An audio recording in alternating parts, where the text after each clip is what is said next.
Yo, what up, boys and girls? I am bringing you episode 3 of the Skyrim Noob, which is of course me. And I am doing it in this voice because I don't know. But all I can say is I really don't know how I managed to get this far on episodes of Skyrim. Now, yes, my voice has just changed, but I really don't get how I managed to make an episode 3 of this, because it does really get to annoy me. But I'm actually starting to like the game now, apart from the fact that you have to walk 15 minutes to get anywhere.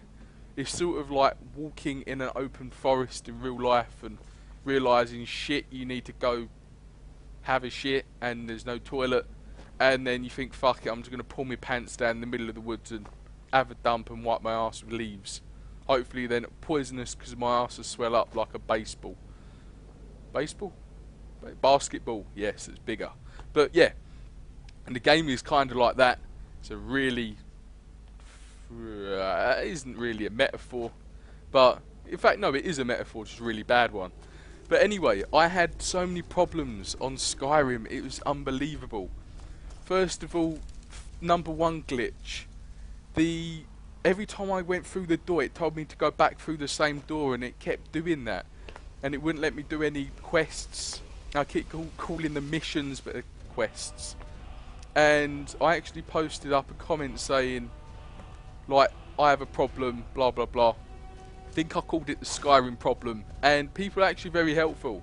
They went, just restart the mission, blah blah blah. I'd done it 4 times. The 4th time was lucky, so technically I'd done it 3 times and went all the way through the mission for the 4th time, and this is the 4th time, so you can understand how annoyed I am, because I've made like 4 different commentaries on things that didn't work. So this has actually worked because I made sure it did, and obviously I'm doing a commentary over the top of my gameplay, which is I'm doing this kid right now. He ain't got no muscles, just bones. Me, I've got muscles. I'm an elf. Absolute. He got shanked by an elf. How does he feel? Anyway, moving on to the game. I'm starting to like the game, but the fact is I personally think out of 100% in this game, 20% is missions and 80% is walking. Because I actually, in this commentary, I got lost. I managed to find the place I was going to, and after I found the place, it took me 15 minutes. I actually timed myself on my phone, because I'm that sad.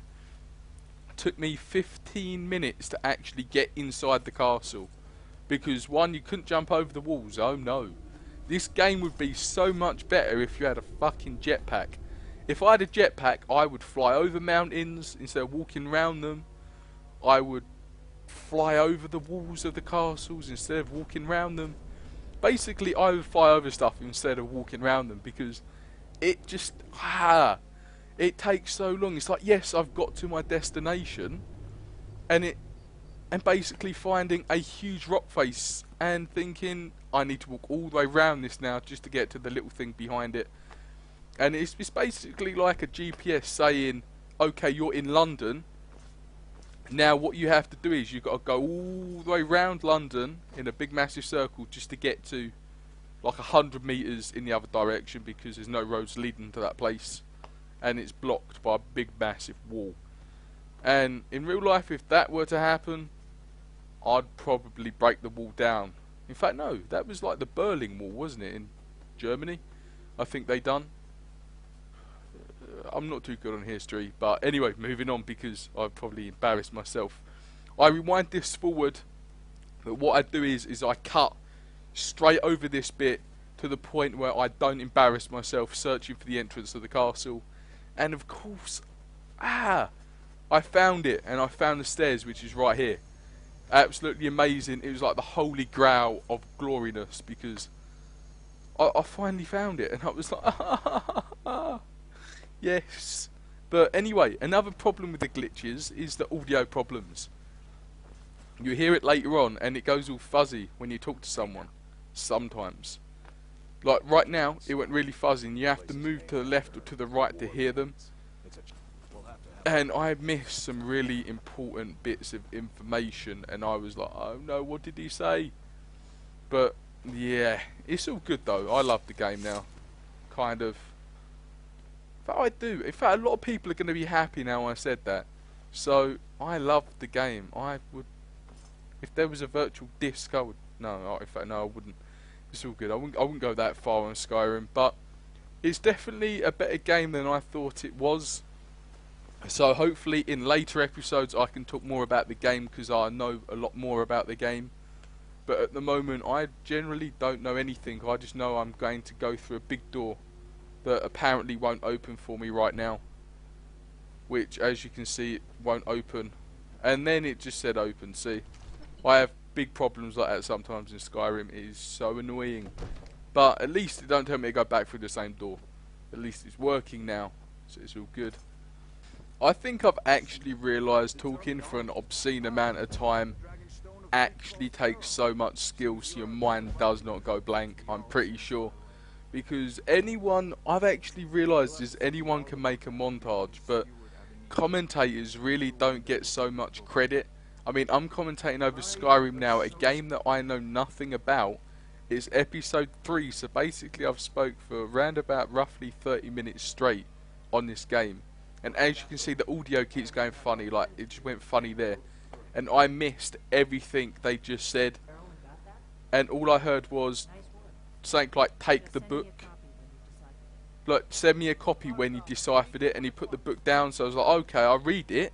And I go to read it, and the fucking man goes, you just stole the book, give me money. Look, they just called me a thieving elf, and it's like, didn't he tell me to take the book? Look, and I was like, for fuck's sake, now I've committed crimes. That is the worst thingy-majig of entrapment I've ever seen, and it's on a game. But I'm like, you know what, I'm just going to pay 2 coins, I don't want to fuck up the whole mission, have to kill everyone. But I would, if I had to, I'd fucking crack the people, I was like, come at them like a fucking Skyrim ninja. Actually do them, but I have to go back and obviously talk to them, and you know, everything else is going to be in obviously episode 4 to see what I'm going to do. But personally, like I was saying, I got carried away. But talking, commentating is actually such a skill, and I really don't know how I managed to personally get the skill. I think it's just purely because I'm quite a confident person in general.